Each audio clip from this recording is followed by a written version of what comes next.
Hey everyone, I'm Tyler.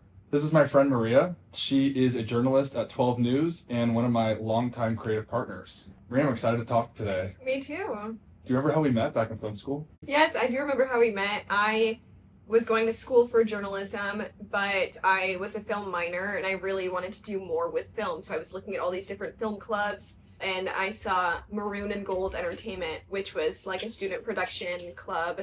And I thought that'd be so cool. I didn't really know what exactly I wanted to do. I just loved creating and loved watching movies and talking about movies. So my friend and I decided we were going to go to this club. I remember like in the different pitches, I wasn't super into like the script ideas. And it was like dwindling down and then it was like there was no more writers. And I was like, well, shoot, am I not going to get a project? And then you come in with your scooter. I remember so vividly you walked in with your scooter. And I started listing off just my favorite like rom-coms, like When Harry Met Sally, and I said like The Notebook, The Proposal, and immediately you were like, I'll direct. Like you just raised your hand, I'll direct. It was fate. And then that semester we ended up doing a romance short film. Yeah. So that was our first one. Yeah, pretty exciting. But yeah. And then we made, how many did we make? 4 or 5 short films throughout college? I think 5. And it's really cool because like the final one, that 5th one that we did, ended up, we were a finalist at the Student Los Angeles Film Festival. That was really cool because we did that film in just a weekend. We just kind of did it on a whim. Mm-hmm. And so do you remember that process or what that was like? Because we came up with that story because of was it like an Instagram reel that we saw or something? Yeah, I feel like that was the most like collaborative you and I had been when it came to like forming a story. I think it was the Instagram reel. There was like a match cut that we thought was cool. That's right. right. We were like, it'd be really cool to do a match cut like this, like throughout the story, and like build a story with like how things change. Yeah. I think it was something like that, and then the song as well. Yeah. So I feel like that was cool because like you as a director and then me as a writer, like I feel like we really like combined that because we both had that vision of telling a story through those kinds of cuts and editing. Definitely, and working with Haneen too is super exciting. Haneen was our cinematography partner that we had throughout college, and it was fun to have her like bring her vision to it as well and produce it and everything. So, and then since then you've been very successful. You work for 12 News, you're a journalist. And what has that been like, and how does your creativity from when we would do films inspire your journalism and vice versa?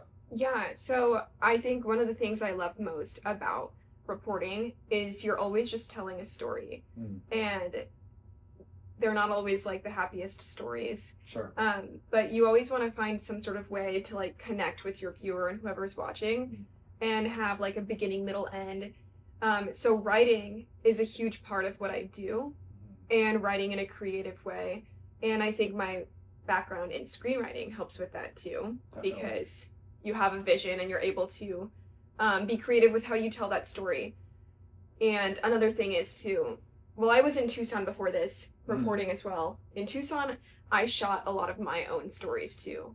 And having, again, like a film background helps you shoot your stories in a way that is visually appealing or entertaining. And you do that very effectively. A lot of your videos have blown up and gone very viral, whether it's on the Instagram or the YouTube for your news channel. I think part of that is because you're such a compelling storyteller. Oh, thank you. Yeah, of course, and you know how to capture an audience and take them on like the journey through the story. And I guess I'll now ask the inverse. How does journalism inspire your narrative writing?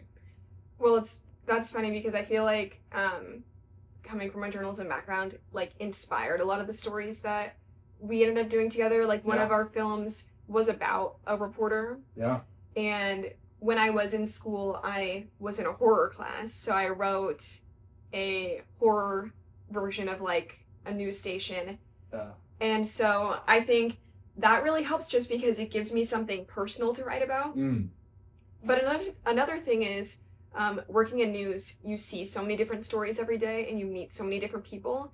So I think that also helps with just creating characters and creating storylines. It's a really good point. Something that's always stood out to me about your writing, especially we've done a lot of comedy films together, and your comedy films that you write always have such unique characters. One that comes to mind is Man in the Hat.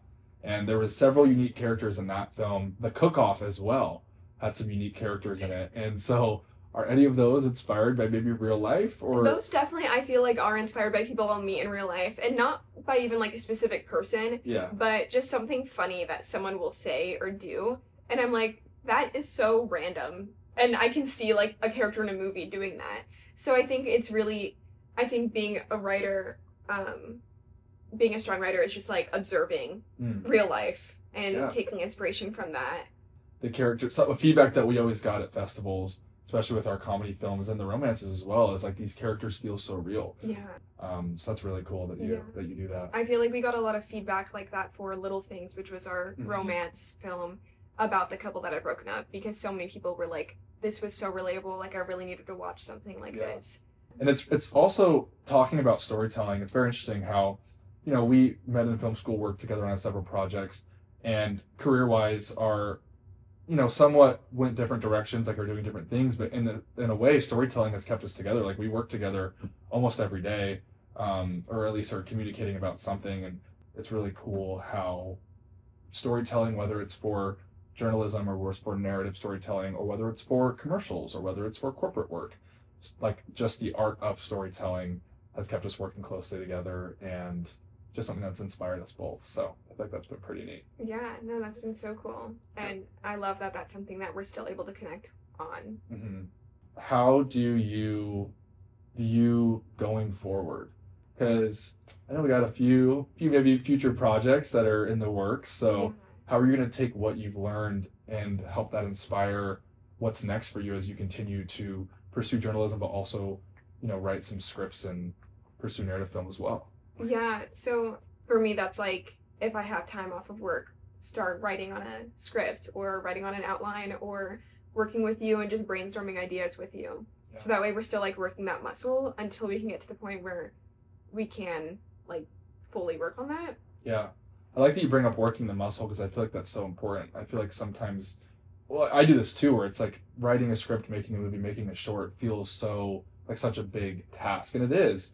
But that's part of the reason I think it's important to do things continually, because you do continue to work that muscle, and making films, the more you do it, the better you, I feel like, know it, which is, I don't know if you'd agree with that, but. Yeah, no, I think so too. I mean, I think that's with everything, just repetition is key. And then kind of going off of what you just said about work, like life balance, you got a very cool job, or you got two jobs that were really cool out of college. So will you tell us about how you got your job with the studio in Tucson, and then how that led you to 12 News, which is, I mean, for your age, like a very, very cool opportunity. Thank you. Yeah, so I graduated May 2024. Before graduating, different companies, different news companies would come speak with students about the stations that they have across the country, what kind of opportunities there are. And one of the stations, or one of the companies, they had a program in Tucson for the station in Tucson. And I ended up getting that job after speaking with the recruiters and speaking with the news director there. I was chosen as one of the students for that program. And I was doing that for a year, and I felt like I had really grown. I knew I wanted to expand, and I knew I wanted to either go home, back to Vegas, or go back to Phoenix, where I was in school. And I was searching for jobs all over. I was applying. I applied for jobs in Vegas, and it's a little bit harder to get a job in Phoenix right away if you've only been in the industry for a year. Yeah, 12 News is huge channel with a huge market. Yeah. It's one of the biggest markets. Yeah, probably. It's like top 15. So I knew if I just applied for one of the reporter jobs, I might not get looked at, just because I don't have that much experience.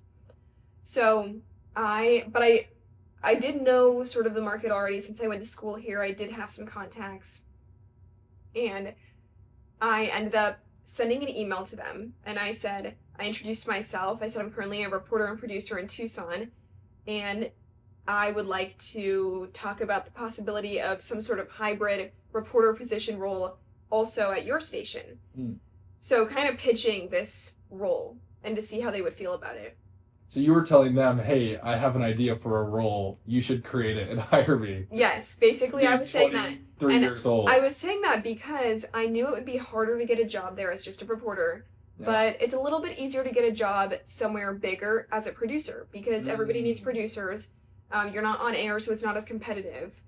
And I thought if I can show that I have producing skills and then just get my foot in the door and then also report a couple days a week, kind of a long shot. I didn't know how they'd feel about it, but I ended up getting on the phone with the assistant news director, and he loved that idea. He was like, versatility is key in a newsroom, and it really helps a newsroom operate if you can do different skills and know different things. Long story short, they ended up asking corporate if they could create this position, and then they offered me the job. So yeah, that's officially what I do. I produce on weekends and then report during the week. But in the fall, I'm switching my schedule, and they want me to produce once a week and then report 4 days a week. So already I'm going to be reporting more, which is kind of crazy. But yeah, so that's how I got here.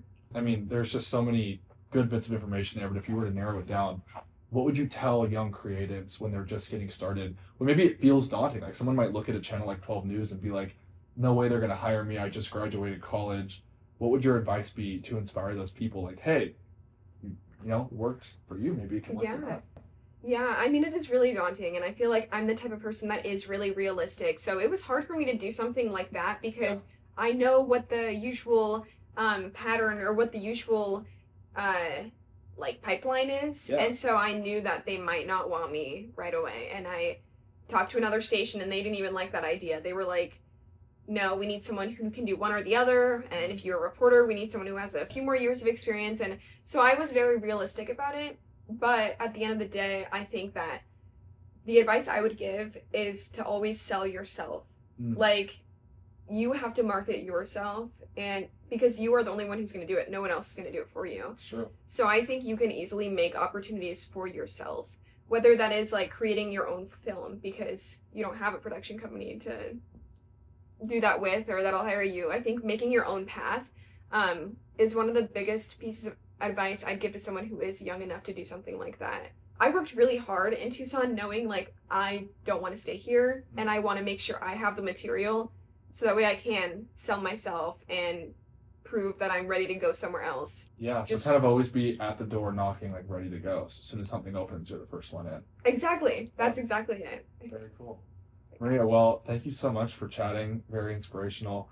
I'm excited to keep working together as we go forward, and it's been really nice just having beyond like a creative partner, like a really close friend to bounce these ideas off of. I feel the same way, and I'm glad that we've always believed in each other because I truly think like the sky's the limit and we're going to do so much. So.